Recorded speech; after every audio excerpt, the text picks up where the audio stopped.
Hello everyone, मैं मिथुन सिंह स्वागत करता हूं आप सभी का। आशा करता हूं आप सभी बहुत अच्छे होंगे। बात करेंगे Vinoba Bhave BEd second semester के प्रीवियस ईयर क्वेश्चन पेपर के बारे में। पेपर आपका होगा पेडागोजी ऑफ फिजिकल साइंस।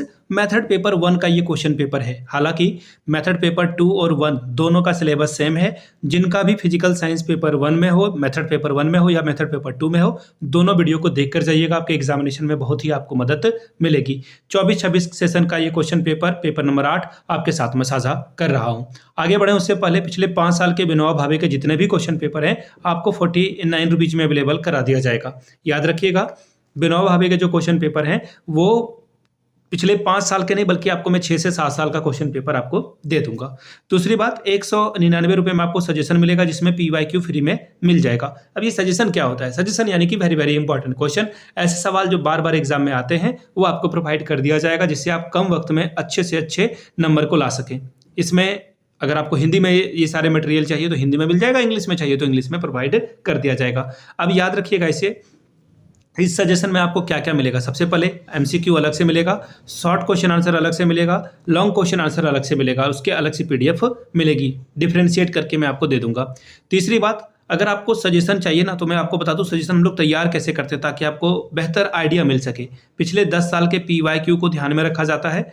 अब भी जो लेटेस्ट में एग्जाम पैटर्न है 2-3 सालों में क्या पूछा जा रहा है उसको हम लोग ध्यान में रखते हैं। तीसरी बात, जो सिलेबस है आपका विनोबा भावे का उसको ध्यान में रखते हैं। और आखिर में मेरा खुद का एक्सपीरियंस, मैंने BEd MAd कर रखा है। तीसरी बात, मैं खुद अभी नेट एजुकेशन की तैयारी कर रहा हूं और 2-3 सालों में जो सजेशन के अकॉर्डिंगली जो अलग अलग यूनिवर्सिटीज़ है वहाँ पे दिया हूँ, काफ़ी अच्छी सफलता मिली है। Even Vinoba Bhave BEd second semester के जब आप जाके क्लासेस को देखोगे ना, जहाँ पे मैंने मैराथन क्लासेस वगैरह कराई है, कमेंट सेक्शन में जाकर के देख लेना कि कितने क्वेश्चन एग्जामिनेशन में हूबहू आए हुए थे। तो चलिए यहाँ से मेरी email ID आप देख लीजिए, yourmithunsingh@gmail.com पे आप मुझे मेल कर सकते हैं। इंस्टा पे अगर आप डू फॉलो मी @imithunsingh, बाकी आप मुझे व्हाट्सअप कर सकते हैं 7979054474 पे। तो चलिए Vinoba Bhave BEd second semester के क्वेश्चन पेपर को देखते हैं। ये रहा आपका paper pedagogy of physical science paper number 1। 24-26 का सेशन था, वक्त मिलता है आपको 1.5 घंटे का। 40 नंबर आप यहाँ से मैक्सिमम ऑब्टेन कर सकते हैं। याद रखिएगा 40 में 18 नंबर अगर आप लाते हो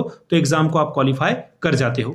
अब यहां से देख लीजिए, पहला जो ग्रुप है आपका ग्रुप ए, ये ऑब्जेक्टिव यानी कि MCQ पूछा जाएगा आपसे पहले, मल्टीपल चॉइस क्वेश्चन।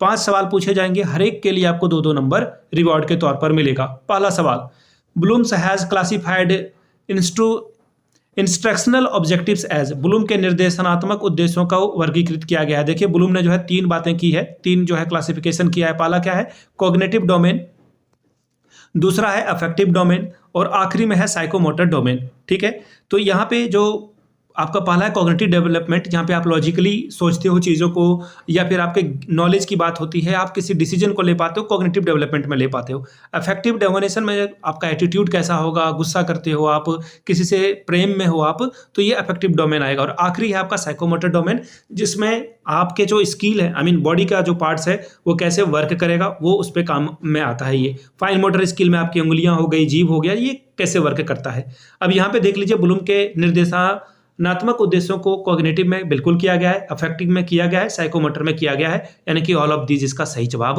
हो जाएगा। आगे बढ़ेंगे अगले सवाल की ओर।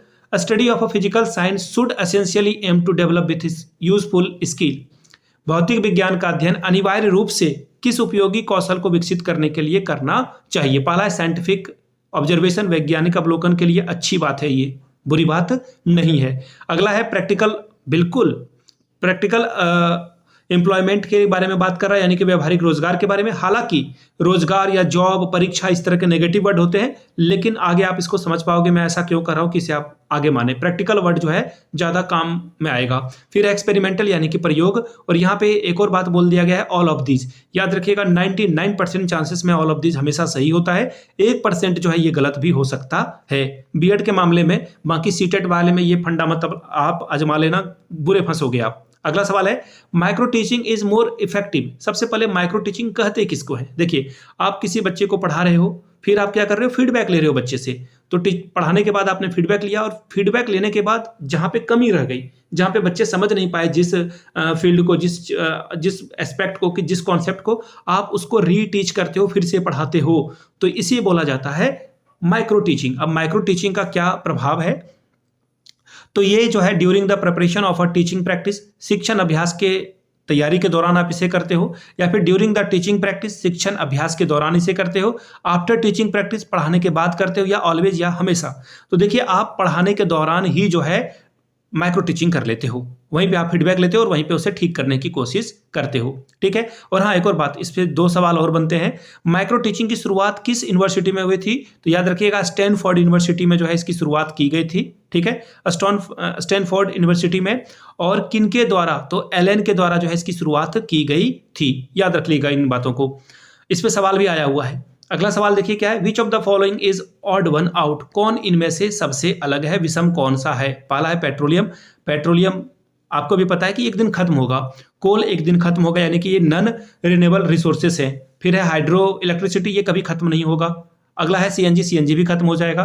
तो आंसर आपका होगा ऑप्शन नंबर 3, हाइड्रो इलेक्ट्रिसिटी। आगे देखिए, which day observe as national science day, किस दिन को हम लोग राष्ट्रीय विज्ञान दिवस के तौर पर मनाते हैं? तो इसका पहला ही जवाब सही है, 28 फरवरी को सीवी रमन साहब का जन्मदिन होता है। और सीवी रमन साहब ने रमन इफेक्ट के बारे में बात की थी, उसी के कारण जो है हम लोग इनके जन्मदिन को ही भारत का राष्ट्रीय विज्ञान दिवस मनाते हैं। अगला सवाल है ग्रुप बी में, शॉर्ट टाइप के क्वेश्चन आंसर, आपको 2 से 2.5 पेज में इसका आंसर लिखना है और 5 + 5 10 नंबर आपको इसके लिए मिलेगा। पहला सवाल, write down the stage of affective domain development of learners, छात्रों के भावात्मक पक्ष के विकास के अवस्थाओं को लिखिए कि भावात्मक यानी कि अफेक्टिव डोमेन कैसे डेवलप होगा। ब्लूम्स के बारे में बातचीत की जा रही है। तीसरा सवाल, how will you develop scientific attitude in student, आप छात्रों में वैज्ञानिक दृष्टिकोण का विकास कैसे करेंगे, इसके बारे में बात करिए। अगला सवाल है, right principal of a curriculum, पाठ्यचर्या के सिद्धांत के बारे में लिखें। अगला सवाल है, describe the modern technique of a science teaching, विज्ञान शिक्षण की आधुनिक प्रविधियों का वर्णन करिए। अब बात करेंगे ग्रुप सी की। ग्रुप सी में 2 सवाल पूछे गए हैं, 10 + 10 20 नंबर आपको मिलेगा। पहला सवाल, डिफाइन टू साइंस, यानी कि आपको विज्ञान को परिभाषित करना है, डिफिनेशन लिखना है। Explain the nature and importance of a physical science, यानी कि विज्ञान को परिभाषित कीजिए और भौतिक विज्ञान की प्रकृति एवं महत्व का व्याख्या करें।